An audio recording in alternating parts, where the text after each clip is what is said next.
بسم اللہ الرحمن الرحیم۔ سامعین کرام، آپ سن رہے ہیں اردو ناول آئینہ خانہ سے اقتباس ایک کہانی انسان نما، جس کے مصنف ہیں مرزا امجد بیگ ایڈوکیٹ، اور اس کو ان کو تحریر کرنے میں مدد کی ہے حسام بٹ نے، اور یہ اس سلسلے کی قسط نمبر 4 ہے۔ مجھے امید ہے آپ کو میری یہ کاوش پسند آ رہی ہوگی۔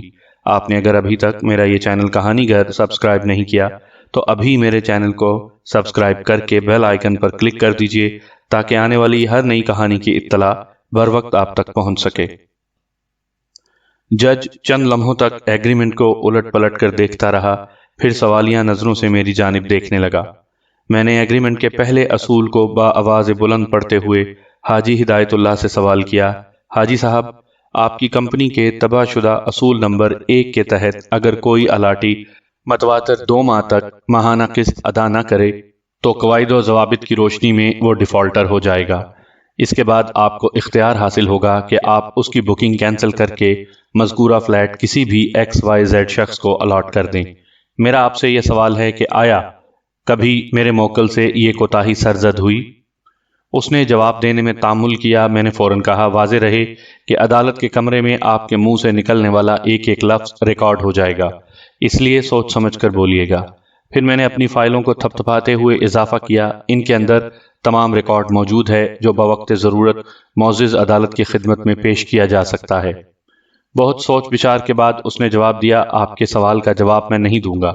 میں نے اگلا سوال کیا، حاجی صاحب، آپ کے اصول نمبر 2 میں یہ بات درج ہے کہ اگر کوئی الاٹی 6 ماہی قسط 1 ماہ کے اندر اندر ادا نہیں کرے گا تو اس صورت میں وہ ڈیفالٹر تصور کیا جائے گا۔ میرے موکل نے 6 ماہی والی کوئی بھاری قسط مس کی؟ اس نے مختصر جواب پر اکتفا کیا، نہیں۔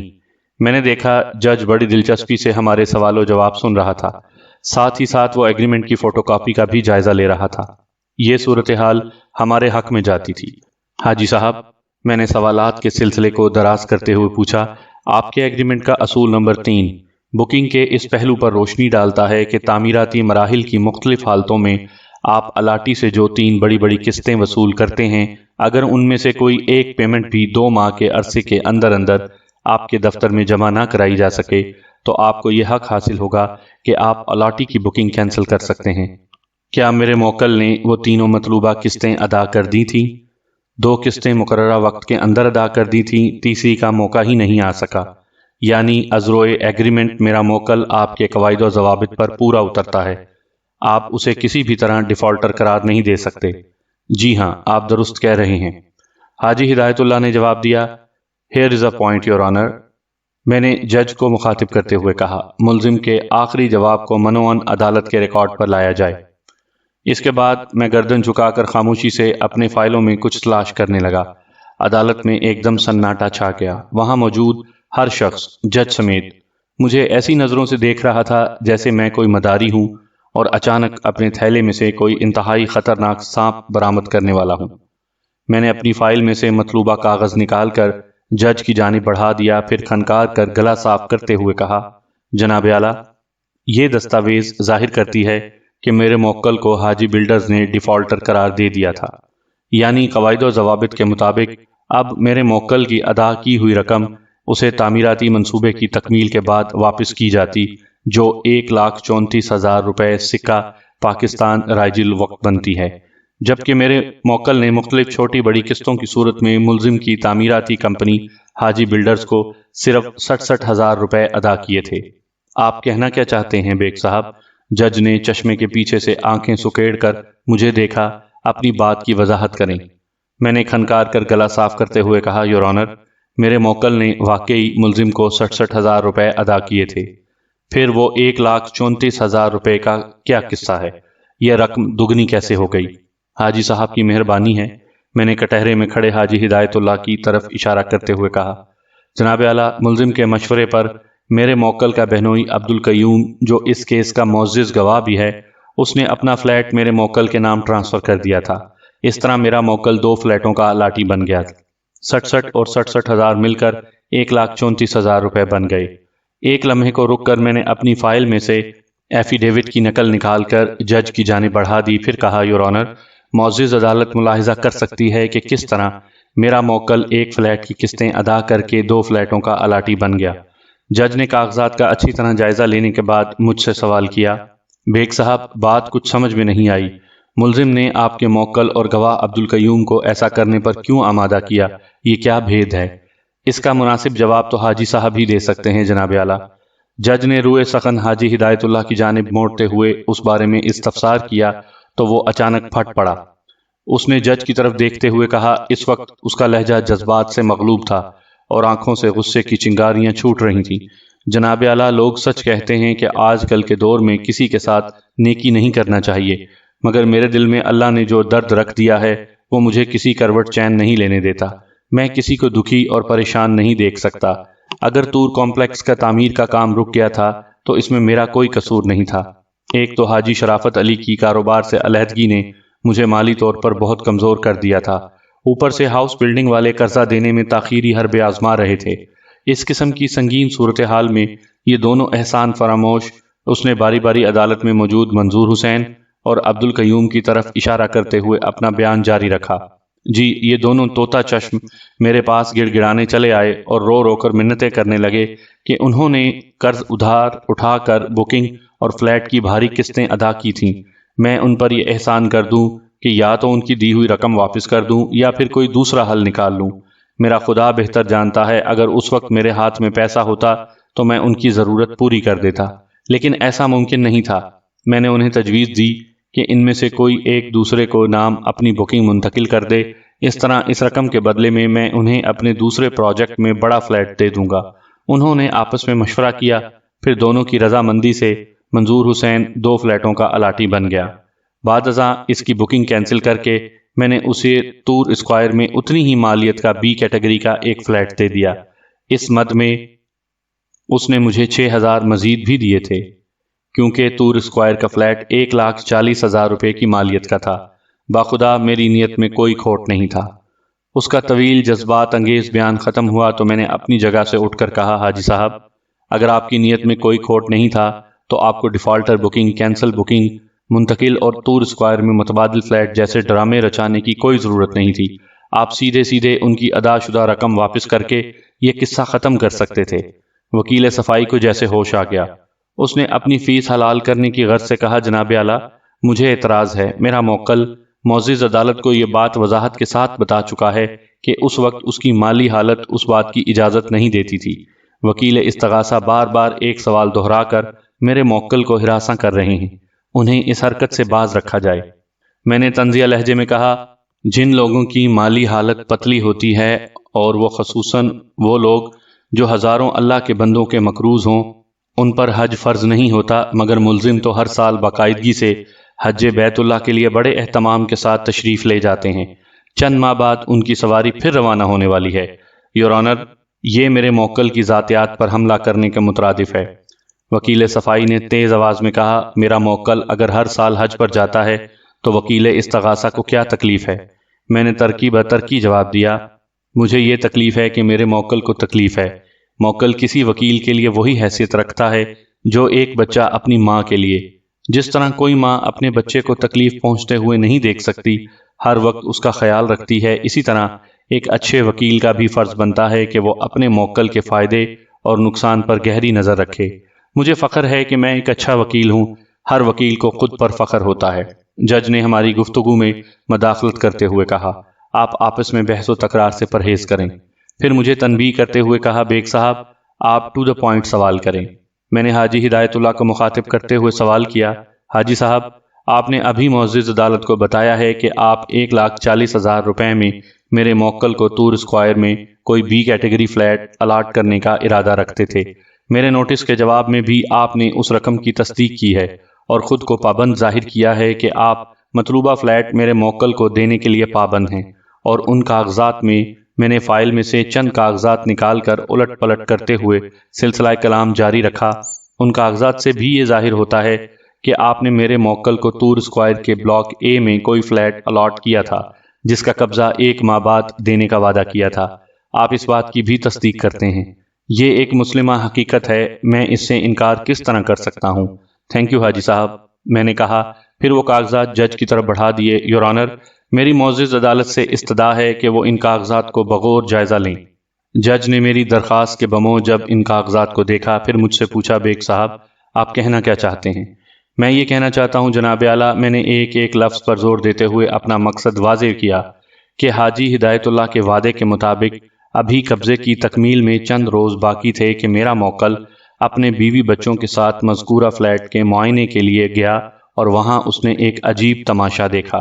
میں نے رک کر ڈرامائی انداز میں حاضرین پر ایک طائرانہ نگاہ ڈالی۔ سب کی نظریں مجھ پر لگی ہوئی تھیں۔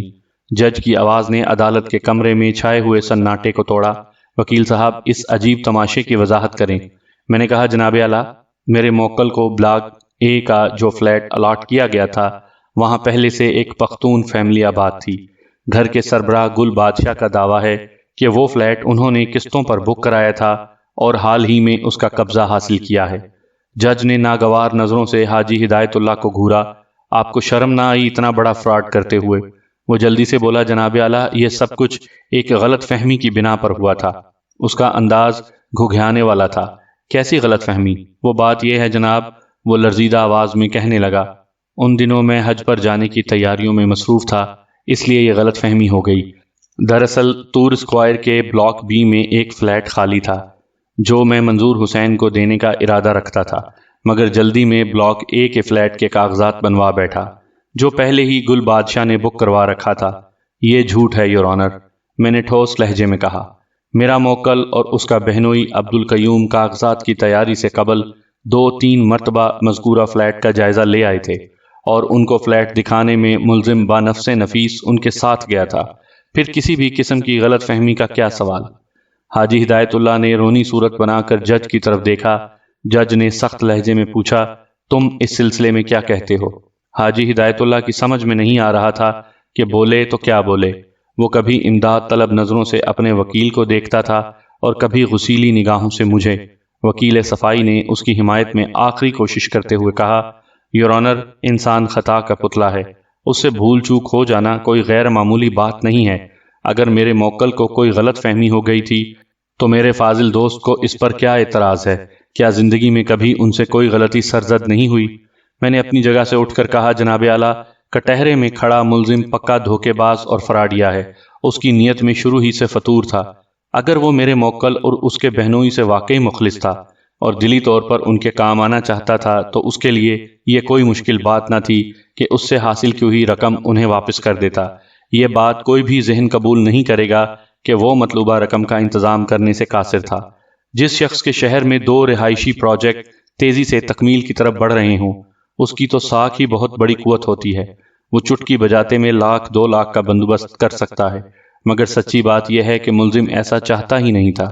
میں نے مزید دلائل دیتے ہوئے کہا، یور آنر، وہ شخص 1-2 کے نہیں بلکہ سینکڑوں لوگوں کے پیسے دبائے بیٹھا ہے۔ اس نے میرے موکل کو ڈیفالٹر ظاہر کرنے کے لیے ایک نادیدہ جال بچھایا، حالانکہ وہ کسی بھی مرحلے پر ڈیفالٹر نہیں تھا۔ ملزم نے ایک طویل چکر چلا کر اسے اپنی لچھے دار باتوں سے بے وقوف بنایا۔ میرا سادہ دل موکل بے خبری میں اس فریبی کی گرفت میں آتا چلا گیا۔ پھر اس نے میرے بے وقوف موکل کو ایک ایسا فلیٹ الاٹ کر دیا جو پہلے ہی سے کسی گل بادشاہ نامی شخص نے بک کروا رکھا تھا۔ یہ تو اس دھوکے باز کا وہ طریقہ واردات ہے جو اس نے میرے موکل پر آزمایا تھا۔ باقی لوگوں کو اس نے کیا کیا چکر دے رکھے ہوں گے یہ خدا ہی بہتر جانتا ہے۔ حاجی ہدایت اللہ ساری چوکڑی بھول چکا تھا، حتیٰ کہ فارسی اور انگریزی کو بھی بہت پیچھے چھوڑ آیا تھا۔ میں نے اپنے دلائل کا سلسلہ جاری رکھتے ہوئے کہا، جناب اعلیٰ، اب تمام حالات معزز عدالت کے علم میں آ چکے ہیں۔ صورتحال روز روشن کی طرح عیاں ہو چکی ہے۔ ملزم نے میرے نوٹس کے جواب میں اور پھر معزز عدالت کے سامنے بھی اس بات کا اقرار کیا ہے کہ وہ میرے موکل کا 1,40,000 روپے کا مقروض ہے۔ اس نے میرے موکل سے جو بھی وعدہ کیا اسے پورا نہ کیا، حتیٰ کہ آخری مرحلے پر بھی اسے ایک ایسا فلیٹ الاٹ کر دیا جو قسطوں پر پہلے ہی گل بادشاہ نے بک کروا رکھا تھا۔ میں نے دلائل کو اختتامی مرحلے کی طرف لاتے ہوئے کہا، یور آنر، گل بادشاہ نامی شخص کا دعویٰ ہے کہ اس نے مذکورہ فلیٹ 2 سال قبل بک کروایا تھا اور تمام قسطیں ادا کرنے کے بعد اس نے قبضہ حاصل کر لیا ہے۔ میری فاضل عدالت سے اتنی سی درخواست ہے کہ وہ ملزم حاجی ہدایت اللہ سے معلوم کرے کہ اس نے گل بادشاہ کا فلیٹ میرے موکل کو کیوں اور کس مقصد کے تحت الاٹ کیا تھا۔ جج نے یہی سوال حاجی ہدایت اللہ سے کیا۔ اس نے میری گرفت سے نکلنے کے لیے آخری بار پروں کو پھڑپھڑایا۔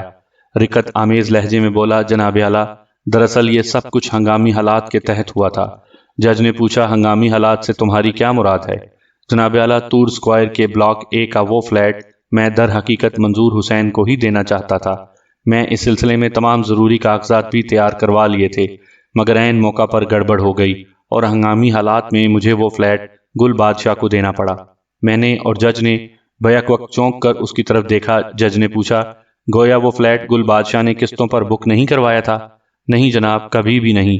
اور وہ ہنگامی حالات کیا تھے؟ مجھے ایک نہایت ہی طاقتور سیاسی شخصیت کی طرف سے دھمکی ملی تھی کہ اگر میں نے وہ فلیٹ گل بادشاہ کے نام الاٹ نہ کیا تو میرے بیوی بچوں کی لاشیں بھی شناخت کے قابل نہیں رہیں گی۔ میں اس سیاسی شخصیت کو اچھی طرح جانتا ہوں۔ درجنوں غنڈے اور خطرناک بدماش اس کی آنکھ کے ایک اشارے پر لاشیں گرانے کو تیار رہتے ہیں۔ اپنی جان کسے پیاری نہیں ہوتی جناب؟ مجھے اپنے بیوی بچوں سے بہت محبت ہے۔ میں نے فوراً اس سیاسی شخصیت کی بات مان لی۔ میں نے سوچا تھا بعد میں منظور حسین کو کسی مناسب موقع پر سمجھا دوں گا۔ واہ، بہت خوب، میں نے تعریفی انداز میں کہا۔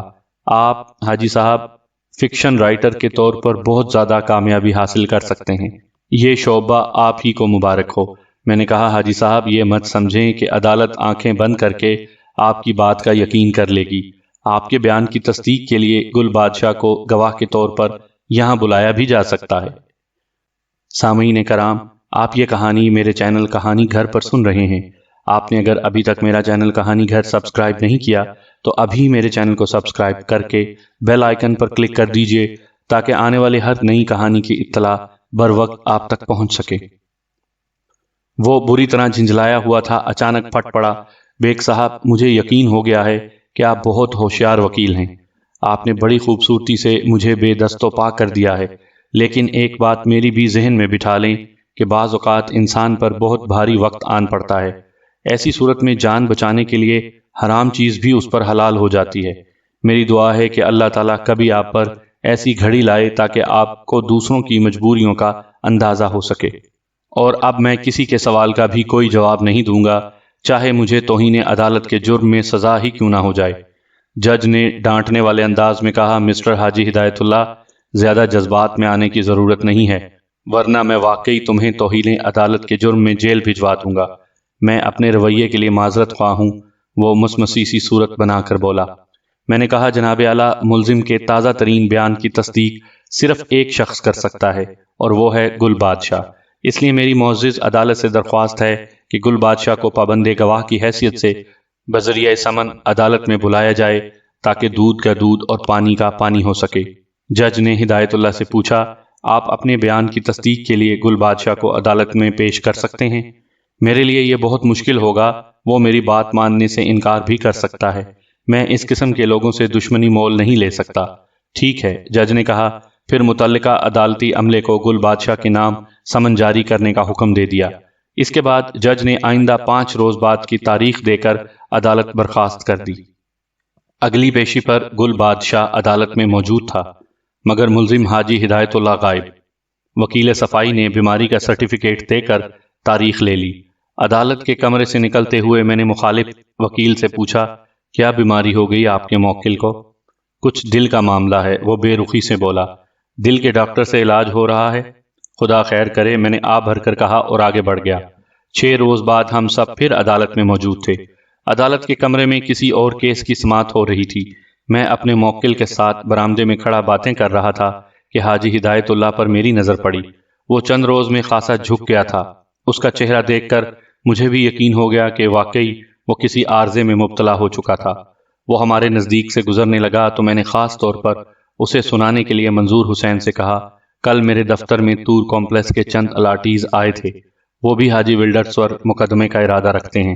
حاجی مجھے خونخوار نظروں سے گھورتے ہوئے گزر گیا۔ منظور حسین نے پوچھا، کیا واقعی بیگ صاحب؟ اس سے پہلے کہ میں اپنے موکل کو صورتحال سے آگاہ کرتا، ہمارے مقدمے کی آواز پڑ گئی۔ تھوڑی دیر بعد جج نے کاروائی کا آغاز کیا اور گل بادشاہ کو بیان کے لیے کٹہرے میں بلایا۔ پچھلی پیشی پر اسے کیس کی نوعیت کا علم ہو چکا تھا اور یہ بھی پتہ چل چکا تھا کہ اس کی عدالت میں طلبی کس سلسلے میں ہوئی ہے۔ گل بادشاہ نے سچ بولنے کا حلف اٹھانے کے بعد جو بیان عدالت کے روبرو دیا تھا، اس نے حاجی ہدایت اللہ کے تابوت میں آخری کیل ٹھونک دی۔ اس کے بیان کا خلاصہ یہ تھا کہ وہ بھی تور کمپلیکس کا ایک دیرینہ الاٹی تھا۔ اس نے سیکنڈ فلور پر ایک بی کیٹیگری فلیٹ بک کروا رکھا تھا، مگر جب اس نے دیکھا کہ وہ پروجیکٹ کسی بھی طور پر مکمل ہونے کے آثار دکھائی نہیں دیتے تو وہ غصے میں تل ملاتا ہوا حاجی ہدایت اللہ کے پاس پہنچ گیا۔ اس نے حاجی سے کہا یا تو وہ 1 ماہ کے اندر اندر تور کمپلیکس کو مکمل کرے یا پھر اس کی رقم واپس کر دے۔ حاجی کے لیے پروجیکٹ کو اس قلیل مدت میں مکمل کرنا ممکن نہ تھا اور رقم واپس کرنے کا وہ کوئی ارادہ نہیں رکھتا تھا۔ اس صورتحال میں گل بادشاہ کا غصہ 2 چند ہو گیا۔ اس کی رگوں میں دوڑنے والا جوشینہ پٹھان خون حاجی کی بے مروتی کے باعث سیدھا دماغ پر چڑھ گیا۔ ان میں خاصی تلخ کلامی ہوئی۔ حاجی نے یہاں تک کہہ دیا کہ اگر گل بادشاہ چاہے تو اس پر مقدمہ کر دے۔ گل بادشاہ نے خالص پٹھانی لہجے میں کہا ہم عدالت مدالت کے چکر میں اپنا ٹائم برباد نہیں کرے گا، ہم اپنے بازو کے زور سے پیسہ وصول کرے گا، خوچا تم خود کو کیا سمجھتا ہے؟ حاجی کو اکثر اپنی ہیرا پھیریوں کے نتیجے میں ایسی دھمکیاں ملتی رہتی تھیں۔ اس نے گل بادشاہ کی دھمکی بھی ایک کان سے سن کر دوسرے سے اڑا دی، لیکن گل بادشاہ نے خالی خولی دھمکی نہیں دی تھی۔ اس نے جمرود سے اپنے کسی عزیز کو بلا لیا۔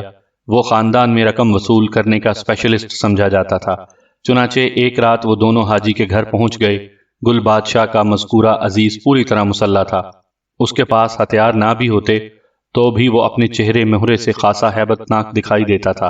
قصہ مختصر، حاجی پر ان کی کارروائی کا خاطر خواہ اثر ہوا اور اس نے گل بادشاہ کو تور سکوائر والے فلیٹ کا قبضہ دے کر اپنی اور اہل خانہ کی جان بچائی۔ گل بادشاہ کا بیان ختم ہوا تو میں جج سے اجازت لے کر جرح کے لیے آگے بڑھا۔ میں نے گل بادشاہ کے پاس آ کر چند رسمی سے سوالات کیے۔ میں نے پوچھا گل بادشاہ آپ نے دعویٰ کیا ہے کہ تور سکوائر کے بلاک اے کا مذکورہ فلیٹ آپ کا ہے۔ آپ نے اس سلسلے میں قانونی دستاویزات بھی عدالت میں پیش کی ہیں۔ میرے موکل کا بھی دعویٰ ہے کہ وہ متنازع فلیٹ حاجی ہدایت اللہ نے اسے دینے کا وعدہ کر رکھا تھا۔ آپ اس سلسلے میں کیا کہتے ہیں؟ کیا میرے موکل کا فلیٹ پر حق نہیں بنتا؟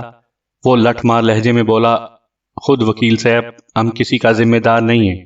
اگر آپ کے بندے یعنی موکل میں تپڑ ہے تو وہ اپنا پیسہ وصول کر لے یا پلیٹ ملیٹ لے، اگر تپڑ نہیں تو برداشت کرے۔ ایک لمحے کو رک کر اس نے کہا وہ آپ نے بسوں مسوں کے پیچھے لکھا ہوا نہیں دیکھا، تپڑ ہے تو پاس کر ورنہ برداشت کر۔ اس کے ذہنی سطح اور سوچ کے معیار کا اندازہ ایک ہی سوال کے جواب میں ہو گیا تھا۔ میں نے ذرا سخت لہجے میں کہا گل بادشاہ میں تپڑ کی بات نہیں حق کی بات کر رہا ہوں۔ حق تو بنتا ہے، وہ آنکھیں سکیڑ کر بولا، مگر اس دنیا میں حق ملتا نہیں وکیل صاحب، چھیننا پڑتا ہے، جیسا ہم نے چھینا۔ میں نے جج کی جانب مڑتے ہوئے کہا یور آنر ملزم کے فراڈ کی قلعی کھل چکی ہے۔ اس نے معزز عدالت کے سامنے پے در پہ جھوٹ بولے ہیں اور کئی بار اپنے بیان کو بھی تبدیل کیا ہے۔ وہ ایک غاصب، ظالم اور دھوکے باز شخص ہے۔ میرے موکل کے ساتھ ایک طویل عرصے سے زیادتی بلکہ ظلم ہو رہا ہے۔ اب کوئی بات بھی معزز عدالت سے ڈھکی چھپی نہیں ہے۔ میری فاضل عدالت سے درخواست ہے کہ میرے موکل کو انصاف مہیا کیا جائے۔ That's all, Your Honor۔ اس کے بعد میں اپنی سیٹ پر جا کر بیٹھ گیا۔ جج نے وکیل صفائی کی طرف دیکھتے ہوئے کہا وکیل صاحب آپ اپنے موکل کی حمایت میں کچھ کہنا چاہتے ہیں؟ اب کچھ کہنے سننے کی گنجائش ہی کہاں ہے جناب اعلیٰ، وہ بے بسی سے کندھے جھٹک کر بولا۔ جج نے اپنا روئے سخن ملزم حاجی ہدایت اللہ کی جانب موڑا اور یہی سوال اس سے بھی پوچھا۔ حاجی صاحب کے تعزیے ٹھنڈے ہو چکے تھے، وہ بس منہ میں من منا کر رہ گئے۔ جج نے فیصلے کے لیے تاریخ دے کر عدالت برخاست کر دی۔ آئندہ پیشی 5 روز بعد تھی۔ ہمارا کیس بہت واضح تھا، ساری بات جج کی سمجھ میں آ چکی تھی، اب بس رسمی سی عدالتی کارروائی باقی تھی۔ اگلی پیشی پر جج نے میرے موکل کے حق میں فیصلہ سنا دیا۔ اس موقع پر جج نے منظور حسین سے خصوصی طور پر پوچھا مسٹر منظور حسین آپ اپنی رقم واپس لینا چاہیں گے یا فلیٹ کی الاٹمنٹ؟ وہ کانوں کو ہاتھ لگاتے ہوئے بولا جناب اعلیٰ میری توبہ، میری آنے والی 7 نسلوں کی توبہ، میں فلیٹ کی الاٹمنٹ سے باز آیا۔ حضور مجھے میری رقم دلوا دیں، خدا نے زندگی میں کبھی توفیق دی تو یکمشت ادائیگی کر کے ہی کوئی فلیٹ خریدوں گا، چاہے کتنا بھی مہنگا کیوں نہ ہو۔ جج کرسی عدالت سے اٹھ کر تھوڑی دیر کے لیے اپنے چیمبر میں چلا گیا، پھر واپس آ کر میرے موکل کی درخواست کے مطابق فیصلہ صادر فرما دیا۔ ہم عدالت سے باہر آئے تو منظور حسین کے چہرے پر دنیا جہان کی خوشیاں رقصاں تھیں، جبکہ حاجی ہدایت اللہ کا چہرہ سوگوار انداز میں لٹکا ہوا تھا۔ منظور حسین کے حق میں فیصلہ ہونے کے باوجود بھی حاجی ہدایت اللہ نے رقم کی ادائیگی میں خاصا عرصہ لگا دیا تھا اور اس نے یہ رقم 4 قسطوں کی صورت میں ادا کی تھی۔ اس کا واسطہ دن رات قسطوں سے رہتا تھا۔ ایسے معاشرتی ناصوروں کے بارے میں سوچ کر میں اکثر کڑتا رہتا ہوں جنہوں نے زندگی بھر لوگوں کی بددعاؤں کے سوا کچھ نہیں لیا۔ ایسے لوگ اپنے کاروبار کو چمکانے کے لیے ہر حد سے گزر جاتے ہیں، خدا ہی ان سے سمجھے۔ میرا ذاتی مشاہدہ یہ ہے کہ ایسے قسط خور دھوکے بازوں کی موت بھی قسط وار واقعہ ہوتی ہے۔ سامعین کرام، آپ سن رہے تھے اردو ناول آئینہ خانہ سے اقتباس ایک کہانی انسان نما، اور یہ اس سلسلے کی آخری قسط تھی۔ مجھے امید ہے کہ آپ کو میری یہ کاوش پسند آئی ہوگی۔ آپ نے اگر ابھی تک میرا چینل کہانی گھر سبسکرائب نہیں کیا تو ابھی میرے چینل کو سبسکرائب کر کے بیل آئیکن پر کلک کر دیجئے تاکہ آنے والی ہر نئی کہانی کی اطلاع بر وقت آپ تک پہنچ سکے۔